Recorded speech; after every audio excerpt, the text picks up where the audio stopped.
India voice, आपकी सोच, आपकी आवाज।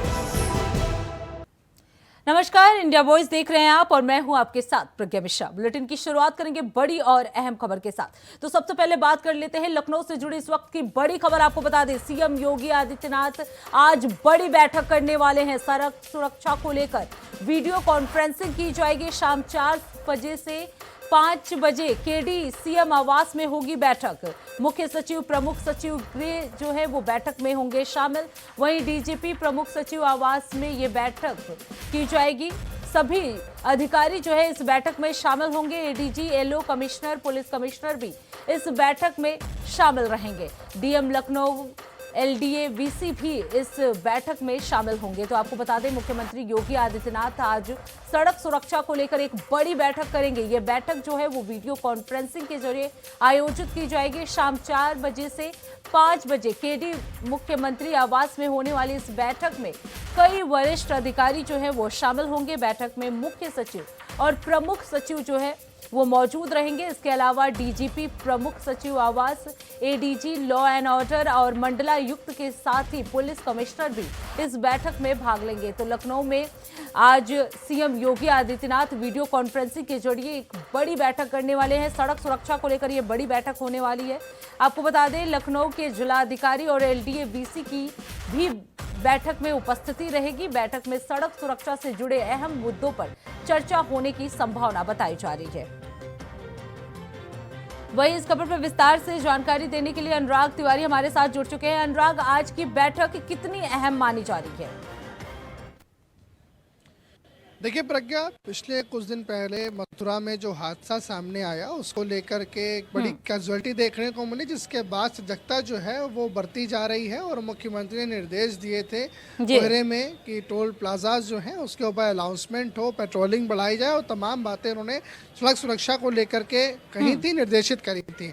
लेकिन अब प्रज्ञा जो है वो एक और एक्शन मोड नजर आ रहा है मुख्यमंत्री का, जहाँ पर वो बड़े अधिकारियों के साथ में, फिर वो चाहे प्रमुख सचिव गए हों, आवास हो, लखनऊ के पुलिस कमिश्नर हो, जिलाधिकारी हो, मंडला आयुक्त हैं, उनके साथ में, और तमाम वो बड़े अधिकारी जिनके हाथ में जो ऑपरेशनल बॉडी है, जिनके हाथ में पावर्स है और जिनको इम्प्लीमेंट अब आगे करना है सुरक्षा के मामले में। क्योंकि एक बड़ी कैजुअलिटी जो है वो मथुरा के अंदर देखी गई कि 23 लोगों ने अपनी जान गंवा दी और एक के बाद एक जो गाड़ियां हैं वो लड़ती चली गई और एक के बाद एक जिंदगियां भी खत्म होती चली गई। इसके बाद देखिए सजगता बढ़ा दी गई है और मुख्यमंत्री स्वयं इन सभी चीजों को मॉनिटर कर रहे हैं। पूरे उत्तर भारत समेत लखनऊ में भी देखिए कोहरे, धुंध की चादर है, पारा लगातार लुढ़क रहा है और सर्दी बढ़ रही है। ऐसे में कम्यूटर्स ही हैं जो सबसे ज्यादा मेन एक्सपोजर में जाते हैं और वहां पर वो दिक्कतों का सामना करते हैं। हादसे वहीं पर होते हैं। तमाम ऐसे जनपद हैं जहां से एक के बाद एक एक्सीडेंट का डाटा आ रहा है, एक्सीडेंट की रिपोर्ट आ रही है और तमाम जनपदों में कोहरे के चलते हादसे होते ही जा रहे हैं। ऐसे में सड़क सुरक्षा को इंश्योर करना है, कैसे इम्प्लीमेंटेशन होगा, क्योंकि हालिया अभी देखिए अभी जो है आदेश किया गया, उसमें ये भी कहा गया जो टोल प्लाजा है, जब टोल प्लाजा से 100-200 मीटर की दूरी बचती है तो बड़े स्पीकर्स लगा के वहां पर अनाउंसमेंट का दौर भी शुरू किया जाए कि आगे टोल प्लाजा है, गाड़ी की रफ्तार धीमी कर लीजिए। ऐसे करके जो वार्निंग जो नॉइजेस हैं उसको क्रिएट करना, अलार्म्स को क्रिएट करना, जिससे जो ड्राइवर है वो जान सके कि आगे है क्या। क्योंकि फॉग के चलते बिल्कुल अनुराग, क्योंकि जिस तरीके से आपने बताया कि कोहरे का कहर जो है पूरे केवल उत्तर प्रदेश में ही नहीं पूरे देश भर में इसे देखने को मिल रहा है। ऐसे में अगर यूपी की बात की जाए, लखनऊ में सीएम योगी आदित्यनाथ जो है आज बैठक करने वाले हैं। अगर सड़क सुरक्षा की बात की जाए तो किन किन पॉइंट्स को इस बार सीएम योगी आदित्यनाथ जो है उठा सकते हैं या अधिकारियों को निर्देशित कर सकते हैं? जी प्रज्ञा, देखिए कुछ ब्लैंक स्पॉट जो होते हैं हाईवेज के, वो कुछ ऐसे पॉइंट्स हैं जिसको लेकर के मुख्यमंत्री इस चर्चा के दौरान बात कर सकते हैं। तमाम ऐसे इलाके एक्सप्रेसवेज और हाईवेज पे आते हैं जहां पर ब्लैंक स्पॉट क्रिएट हो जाता है।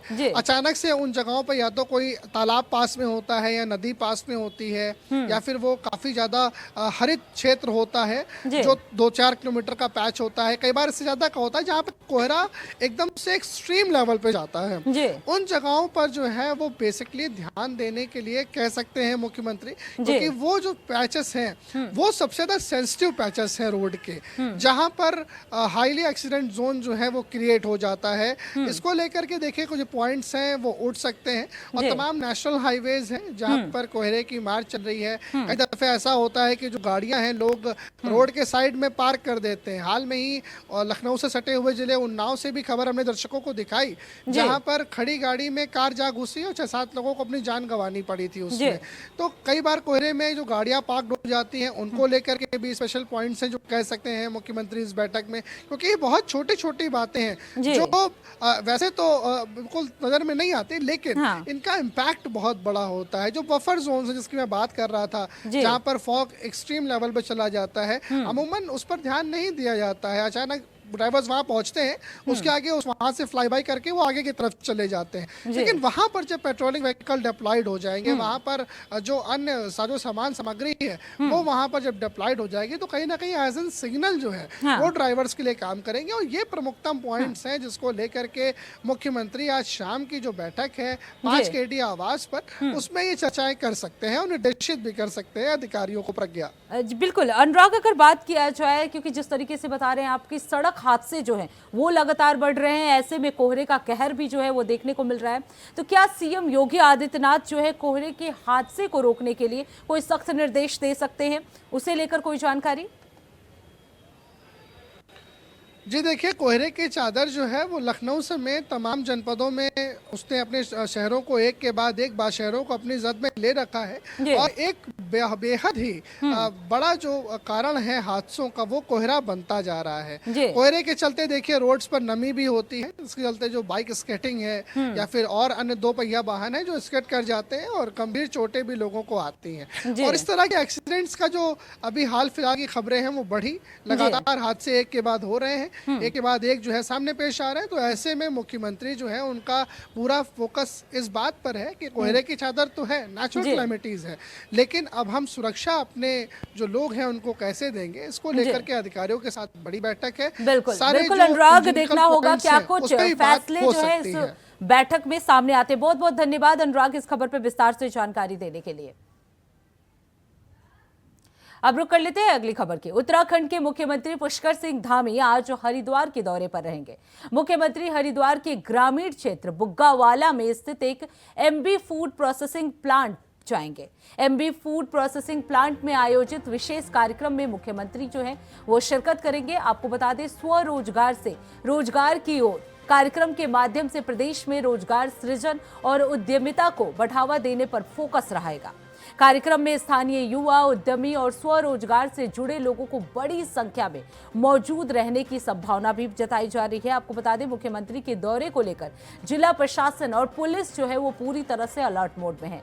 हरिद्वार पुलिस ने कार्यक्रम स्थल और आसपास के क्षेत्रों में सुरक्षा और यातायात व्यवस्था चाक चौबंद कर दी है। तो हरिद्वार के दौरे पर आज सीएम धामी जो है वो रहने वाले हैं। एमबी फूड प्रोसेसिंग प्लांट जो है वो सीएम धामी जाएंगे।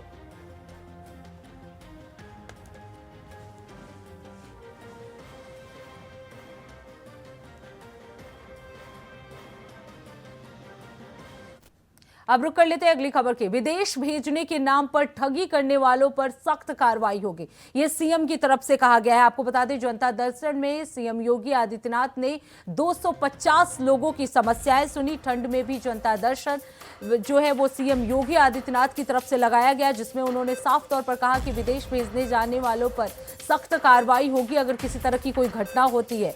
ठंड में भी जनता दर्शन जो है वो सीएम योगी आदित्यनाथ द्वारा लगाया गया। आपको बता दें, इस दौरान उन्होंने 250 से ज्यादा समस्याएं सुनी और उसे जल्द से जल्द निस्तारण करने के भी आदेश दिए। हर पीड़ित को आश्वासन दिया गया। फर्जी एजेंडों से ठगे गए लोगों का पैसा वापस कराने के निर्देश दिए गए। पुलिस और प्रशासन को त्वरित कार्रवाई के निर्देश जो है वो सीएम योगी आदित्यनाथ की तरफ से किए गए। आपको बता दें, इलाज के लिए जरूरतमंदों को कई कोष से यानी विवेकाधीन कोष से मदद मिलेगी, ये भी सीएम योगी आदित्यनाथ की तरफ से कहा गया है। तो सीएम योगी आदित्यनाथ ने विदेश भेजने के नाम पर लोगों से धोखाधड़ी करने वालों के खिलाफ सख्त कार्रवाई के आदेश जो है वो जारी कर दिए हैं। शनिवार यानी आज सुबह कड़ाके की ठंड के बावजूद गोरखनाथ मंदिर परिसर में आयोजित जनता दर्शन सीएम योगी आदित्यनाथ ने लगाया। 250 लोगों की इस दौरान समस्याएं भी सुनी गई। जनता दर्शन के दौरान एक महिला ने परिवार के सदस्य को विदेश भेजने के नाम पर एजेंडे पर ठगी किए जाने की भी शिकायत की। इस पर मुख्यमंत्री ने मौके पर ही मौजूद पुलिस अधिकारियों को फर्जी एजेंट के खिलाफ कड़ी कार्रवाई करने और पीड़ित का पूरा पैसा दिलाने के निर्देश दिए हैं। तो आपको बता दें, सीएम योगी आदित्यनाथ ने आज जनता दर्शन कार्यक्रम लगाया। वहीं इस खबर पर विस्तार से जानकारी देने के लिए प्रिंस तिवारी हमारे साथ गोरखपुर से जुड़ चुके हैं। प्रिंस, आज सीएम योगी आदित्यनाथ ने कड़ाके की ठंड के बावजूद भी जनता दर्शन लगाए। कितनी बड़ी संख्या में आज जनता दर्शन में लोग शामिल हुए और क्या कुछ समस्याएं लेकर सीएम योगी आदित्यनाथ के समक्ष आए? बिल्कुल, देखिए कि सीएम योगी का गोरखपुर जब भी दौरा होता है तो जनता दरबार लगाते हैं। जनता दरबार लगाते हैं, वहाँ पे बड़ी संख्या में जो है फरियादी भी पहुंचते हैं अपनी समस्याओं को लेकर के। गोरखपुर नहीं बल्कि कई जिले के और अदर प्रदेश से भी लोग वहाँ यहाँ पे आते हैं। एक उम्मीद है कि शायद सीएम योगी से ये गुहार जो है शायद उनकी जिंदगी की कुछ समस्याएं जो है उसकी निस्तारण हो जाएगी, उनकी समस्याएं जो पर्सनल है वो निस्तारण हो जाएंगी। सबसे ज्यादा बड़ी संख्या में लोग आते हैं अक्सर इलाज को लेकर के, शिक्षा को लेकर के, स्वास्थ्य को लेकर के। लेकिन इस बीच एक पीड़िता पहुंचती है जहां बताती हैं कि साहब हमारे जो विदेश भेजने के नाम पर जो है हम लोगों के साथ जो है फ्रॉड कर लिया गया है, जालसाजी कर ली गई है। यानी पैसा तो ले लिया गया परंतु हमें विदेश हमारे परिवार के सदस्य को नहीं भेजा गया। तो इसको लेकर के भी सीएम योगी से गुहार लगा हुआ है और उसी के साथ सीएम योगी ने वहां पे मौजूद जिले के एसएसपी हो या डीएम हो, उनको लगातार जो है उनको तुरंत मौके पे ही निर्देश दे दिए कि इनको पूरी तरीके से जांच पड़ताल करके जो है जितने भी विदेश भेजने के नाम पर पे जो है ठगी किया, पैसा लिया है, उसके खिलाफ सख्त कार्रवाई हो। और इस प्रकार की जितने भी जिले में चल रहा है, किसी भी प्रकार की इस तरीके का अगर कार्य चल रहा है तो उसको प्रतिबंध पूरी तरीके से बंद किया जाए, उसके ऊपर कानूनी कार्रवाई की जाए ताकि भविष्य में इस प्रकार की कोई समस्याएं यहाँ तक ना आए और ना कोई इस चीज से जूझे। इसको लेकर भी या तमाम जो है जनता दरबार में शिक्षा स्वास्थ्य को लेकर के भी लोग पहुंचे तो सीएम योगी ने खुद उन लोगों से बारीकी से पर्चा लिया, उन चीजों को समझा है और उन लोगों को एक आश्वासन भी दिया कि ये आपकी समस्याएं जो है पूरी तरीके से निस्तारण कर दी जाएगी। बिल्कुल प्रिंस, अगर बात की जाए सबसे ज्यादा अगर जो समस्याएं होती हैं वो किससे जुड़ी होती है? सबसे ज्यादा फरियादी जो है किस समस्या को लेकर आते हैं?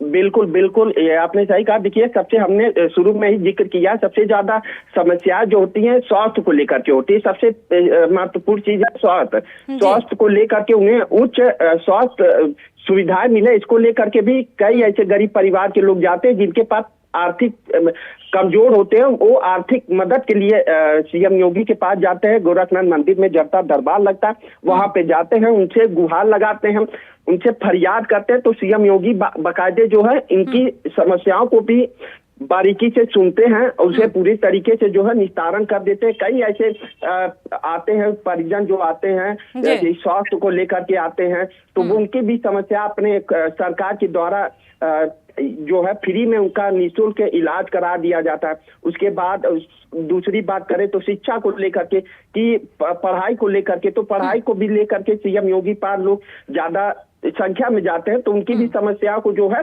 निस्तारण यानी कह सकते हैं कि मंदिर के अंदर जो जाता है तो खाली हाथ नहीं जाता, उनकी समस्याएं जो है क्या महिलाएं भी बड़ी संख्या में वहां पहुंचती हैं जनता दर्शन कार्यक्रम में? देखिए, बिल्कुल भोर से ही महिलाएं जो है हमने बताया कि अलग अलग जिले से लोग आती हैं महिलाएं, बड़ी ही दूर दराज से प्रदेश के अलग अलग कोने से लोग आते हैं। तो ऐसे में महिलाएं बड़ी संख्या में होती है। महिलाओं और बुजुर्ग जो होते हैं वो बहुत संख्या में होते हैं। महिलाओं का एक हुजूम रहता है और उन महिलाओं को बारीकी से कुर्सी पे बैठाया जाता है, उसके बाद से बारीकी से उनकी समस्याओं को सुना जाता है। तो सीएम योगी खुद बाकायदे उनके पास जाते हैं, कागज लेकर के उनकी समस्याओं को गंभीरता से लेते हैं। कुल मिला जुला के बात कर रहे हैं कि महिलाओं की संख्या जो है सबसे ज्यादा होती है। बड़ी संख्या में जो है वो फरियादी जो है पहुंचते हैं और सीएम योगी आदित्यनाथ उनकी समस्याओं का निस्तारण करते हैं। बहुत बहुत धन्यवाद प्रिंस इस खबर पर विस्तार से जानकारी देने के लिए। अब सीधे आपको ले चलते हैं देहरादून, जहां सीएम धामी लाइव आ रहे हैं। क्या कुछ कह रहे हैं चलिए आपको सुनाते हैं। विभागीय प्रतियोगिता की 10वीं हो रही है, उसके अवसर पर यहाँ पर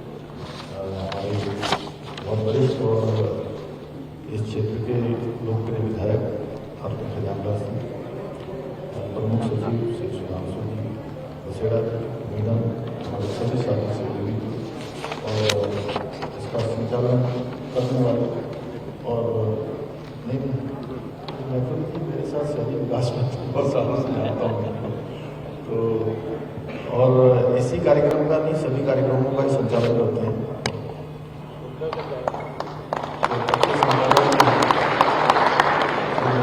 और सभी सचिवालय के हमारे सभी आए हुए विभिन्न विभागों के सभी हमारे खिलाड़ी भाइयों एवं बहनों और पूरी बैडमिंटन की जो सचिवालय संघ क्लब की जो पूरी टीम है उसको भी और मैं आप सबको बहुत बधाई देता हूँ इस अवसर पर, बहुत शुभकामनाएं देता हूँ कि शानदार आयोजन पिछले 10 वर्षों से लगातार आयोजन किया जाता है और सच में आप लोगों के पास बहुत काम होते हैं, मैं जानता हूँ, दिन भर व्यस्तता रहती है, लेकिन उसके बावजूद भी खेल जैसी गतिविधि को आयोजित करना और उसमें भाग लेना ये अपने आप में कहीं ना कहीं इसकी मैं जितनी प्रशंसा करूँ वो कम है। मैं आप सबको बहुत मैं आपकी सराहना करता हूँ कि भाई आप लोग इस प्रकार का आयोजन करते हैं और हमारे प्रमुख सचिव साहब उनका विशेष रूप से खेलों से बड़ा वो है। और अभी बसेड़ा जी ने जैसा कहा कि जैसे बहुत बार मैं सोचा तो नहीं था कि मैं यहाँ पर बोलूँगा, हमारे बसेड़ा जी दूसरे वालों ने बताया था कि जो है यहाँ बोलना भी नहीं लेकिन मैंने इनके बोलते समय जो है एक बात मैंने इनकी सुनी होगी तो इन्होंने कहा कि आजकल जितनी भागदौड़ है जिंदगी में, जितना तनाव है, तमाम प्रकार की चुनौतियां हैं जीवन में और वो कहीं ना कहीं हमारे जो हमारा स्वास्थ्य है उसको बहुत प्रभावित करता है। ऐसे समय में अगर आधा घंटा 1 घंटा जितना भी समय है अगर इस प्रकार की खेल की गतिविधि में हम भाग लेते हैं, किसी भी प्रकार से अपने शरीर को फिट करते हैं, मेंटल करते हैं, तो हमारी जो क्षमता है वो उसको बहुत बढ़ाता है। और चूंकि मैं आयुर्वेद को मानता हूँ और आयुर्वेद को जीता भी हूँ, पूरा नहीं काफ़ी कुछ मैं कोशिश करता हूँ कि आयुर्वेद के हिसाब से जीवनचर्या को बनाया जाए, जीवन पद्धति को जिया जाए, क्योंकि वही एक ऐसी पद्धति है जो सच में जीवन जीने की एक ऐसी पद्धति जो हमारे पूर्वजों से हमको प्राप्त हुई, हमको विरासत में प्राप्त हुई। जब मुझे लोग कहते हैं या मैं जब सुनता था पहले कि वो कहते थे कि पहला धन ये, दूसरा धन ये, तीसरा धन ये, चौथा धन घर में अच्छे बच्चे हो जाए वो भी एक धन है। तो मैं सबसे पहले कहता हूँ सबसे बड़ी जो माया है, सबसे जो बड़ी कृपा है वो क्या है? निरोगी काया है। क्योंकि अगर निरोगी काया रहेगी तो सच में आपको जो है सभी प्रकार के सुख प्राप्त हो जाएंगे। आप जीवन में बहुत कुछ काम कर रहे हैं, बहुत कुछ आपने मान सम्मान भी प्राप्त कर लिया है, बहुत सारा अर्जन भी कर लिया है, बहुत सारी उपलब्धियां प्राप्त कर ली है और जो भी आप प्राप्त कर रहे हैं अगर उसमें निरोगी काया नहीं है, आपका स्वास्थ्य अच्छा नहीं है, तो उसमें कहीं ना कहीं सब कुछ होते हुए भी आप जो असली सुख है, आनंद, उस आनंद से कहीं ना कहीं दूर रहते हैं, उसमें कहीं ना कहीं न्यूनता रहती है, कमी रहती है। इसलिए इस प्रकार का आयोजन बहुत शानदार है और हम राज्य के अंदर लगातार प्रयास कर रहे हैं कि जैसे आज हमारा राज्य हर क्षेत्र में, आज भारतवर्ष के अंदर, हमारे पूरे देश के अंदर एक उदाहरण अनेक क्षेत्रों में प्रस्तुत कर रहा है। और आपने देखा होगा एक परिवर्तन जो हुआ है, परिवर्तन यह है कि पिछले सालों में हम देश के उन राज्यों की श्रेणी में आ गए हैं कि अब हमको भी जो है अग्रणी पंक्ति के राज्यों की सूची में हमारा नाम भी आता है। बहुत सारे हमने ऐसे गेम बनाए, बहुत सारे ऐसे उदाहरण प्रस्तुत किए, बहुत सारे नवाचार किए। उसके कारण से हमारा राज्य आज देश के अग्रणी राज्यों की श्रेणी में आ गया है। वहीं खेल के क्षेत्र में भी अभी हमने राष्ट्रीय खेलों का आयोजन किया इसी वर्ष। बहुत कठिन था, चुनौतीपूर्ण था कि हमारे राज्य में खेल की राष्ट्रीय खेलों का आयोजन हुआ। और जो आयोजक लोग थे उनको भी एक समय मुझे लगता है कि पूरा विश्वास ये नहीं था कि हम इन खेलों का इस प्रकार से आयोजन करवा पाएंगे। इसलिए तिथियों पर तिथियां बदलती जा रही थी, लगातार वो आगे होता जा रहा था। लेकिन हमने तय किया, मैंने कहा कोई चुनौती है तो उसको स्वीकार करना चाहिए, उस चुनौती का सामना करना चाहिए। ये आगे पीछे करने से कुछ नहीं होगा। मैं स्वयं पीटी उषा जी के ऑफिस में गया और मैंने कहा कि आज मैं तब तक यहाँ से नहीं जाऊंगा जब तक हमको खेल की तिथियों का आप पत्र नहीं देंगे। और अपने साथ पत्र लेकर आया, आपने देखा सारे खेलों का आयोजन हुआ। और इन खेलों के आयोजन में एक सबसे बड़ी विशेषता क्या थी, हमारा जितना भी इंफ्रास्ट्रक्चर था वो कोई हैकर में नहीं था, सारा का सारा परमानेंट स्थायी इंफ्रास्ट्रक्चर बना था। और इससे पहले जितने भी राष्ट्रीय खेल हुए, सभी राष्ट्रीय खेलों में कोई ना कोई प्रतियोगिता जिस प्रदेश में राष्ट्रीय खेलों का आयोजन हुआ उस प्रदेश से बाहर होती थी। कोई किसी के यहाँ साइकिलिंग नहीं होती थी, किसी के यहाँ स्विमिंग नहीं होती थी, किसी के यहाँ कोई अन्य नहीं होता था, किसी के यहाँ वेलोड्रम नहीं होते थे। अरे कोई ना कोई प्रतियोगिता ऐसी थी, कहीं तो देहरादून से सीएम धामी को आप लाइव सुन रहे थे। इसी के साथ इस बुलेटिन में बस इतना ही। देश दुनिया की तमाम बड़ी खबरों के लिए देखते रहिए इंडिया वॉइस। तब तक के लिए नमस्कार।